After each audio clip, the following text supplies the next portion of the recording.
Isso não é o que nós entendemos ou que a sua cultura descreve como a ahimsa, não é o trocar o fel por mel, é algo muito mais Eu profundo. acho que é mais profundo. Agora, nesse conceito do ahimsa, que é a não agressão proposta por Gandhi, a ahimsa nós aplicamos não exatamente da forma como Jesus propôs, que era oferecer a outra face. Não é exatamente assim, mas é de uma outra maneira. Por exemplo, quando uma pessoa tem uma atitude agressiva, essa pessoa, nós precisamos ter consciência. Se você tiver maturidade e autoestima, você tem condições de compreender que aquela pessoa está sendo agressiva porque ela tem medo. Uma pessoa é agressiva quando teme. Se aqui entrar a minha cachorrinha, a Jaya, que é a minha Weimaraner, vegetariana, abanando o rabinho, nós vamos dizer, que bonitinha, vem cá, deixa eu fazer um carinhozinho. Mas se entrar aqui rosnando, mostrando os dentes, você logo diz, tira esse bicho daqui, senão eu dou uma pedrada nele. Por que você ficou agressivo? Ficou agressivo porque sentiu medo. E assim é em todas as situações. Se você prestar atenção, analisar com imparcialidade, você vai notar que todos os momentos em que uma pessoa ficou agressiva é porque ela sentiu medo, ela se sentiu ameaçada, ela entrou em defensiva. Então alguém foi agressivo com você, você pode ou ter uma reação imatura, que é assim, você foi agressivo comigo, devolvo-lhe a agressividade. Ou você pode ter uma reação ponderada, uma reação da pessoa que tem autoestima e que tem maturidade.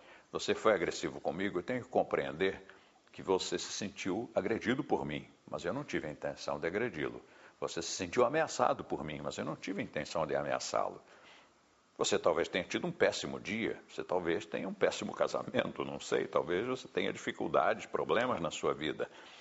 Eu vou devolver mais agressividade? Isso não vai me ajudar, não vai ajudar a nossa relação. Se for uma relação de negócios, se for uma relação de amizade, não importa o quê. Devolver agressividade é tentar combater o ódio com mais ódio. Tentar combater fogo com gasolina. Então, isso não ajuda. E eu gostei muito da sua frase, que é devolver fel com mel. É interessante porque é mais ou menos isso, de fato, é mais ou menos. Porque se a pessoa agrediu e você lhe dá um sorriso, atender um sorriso sincero, porque a pessoa percebe no seu olhar, na sua Não expressão há cinismo. facial, não, o cinismo é detectável instintivamente por qualquer pessoa. Se você realmente lhe ofereceu um semblante descontraído, um sorriso sincero, aquela agressividade se reduz, mas se reduz drasticamente. Eu me lembro de uma situação em que houve encontro de duas linhas filosóficas de nomes quase idênticos, mas que são antagônicas. E até por isso mesmo são antagônicas, porque quanto mais semelhantes são, mais elas têm dessintonias.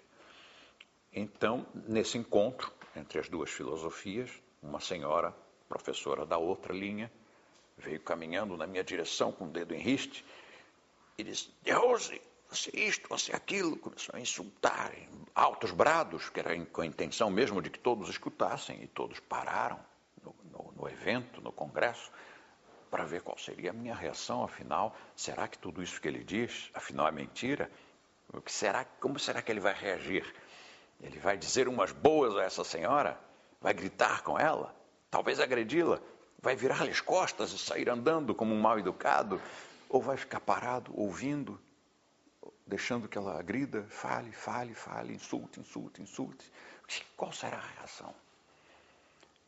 E aí, que reação eu teria tido? Imagine lá.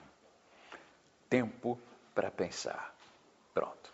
A reação foi, agarrei a velhinha, abracei a velhinha, e quando eu soltei, ela já não tinha mais agressão nenhuma, não tinha insulto nenhum para dizer. Quando Tirou-lhe eu o vento. soltei, ela olhou para mim e disse, ai, De Rose, você, hein? Pronto. Tirou o fel com o mel do abraço, sem dar a outra face, sem ficar simplesmente passivamente escutando as agressões dela e sem devolver as agressões, que afinal não ajudaria nada a minha relação com ela, não ajudaria nada a minha imagem com os outros que estavam assistindo. E também não me ajudaria comigo mesmo, porque naquela noite eu não teria dormido tão bem. Isso pressupõe o tal indivíduo que a sua cultura, a cultura de Rose, pretende esculpir do tal indivíduo lúcido que se apercebe de uma forma como quem vê um filme, o que está a acontecer à sua volta e reage de uma forma atuante, consciente e lúcida e não de uma forma primária. Exatamente. Vamos trazer isso para a realidade de um casal, de um casamento, enfim, qualquer relacionamento afetivo.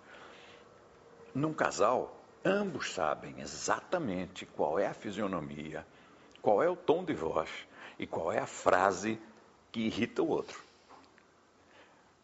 Sabem perfeitamente, pois vivem juntos, estão tão próximos.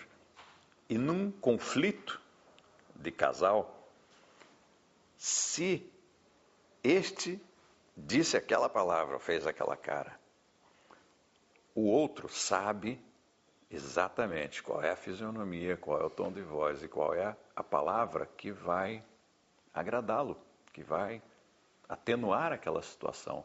Mas por que não diz? Porque eu não vou me dobrar, não vou ceder, senão o outro pisa em mim. Aí depende da sua atitude ao dar essa palavra, interromper o conflito conjugal que vai surgir ali e depois estabelecer limites. E se essa relação pode ser mantida, ela vai ser mantida com respeito, com consideração, com carinho, com companheirismo. Se não puder ser mantida, é uma pena, porque toda relação que se rompe tem um custo emocional muito caro, um custo sobre a saúde muito alto. Mas paciência, né? Há um momento mágico em que as relações precisam mesmo terminar, porque aí terminam como amigos. E se ultrapassar o momento mágico e as pessoas insistirem que têm que permanecer juntas, aí talvez na hora em que romperem, rompam como inimigos, com ressentimentos.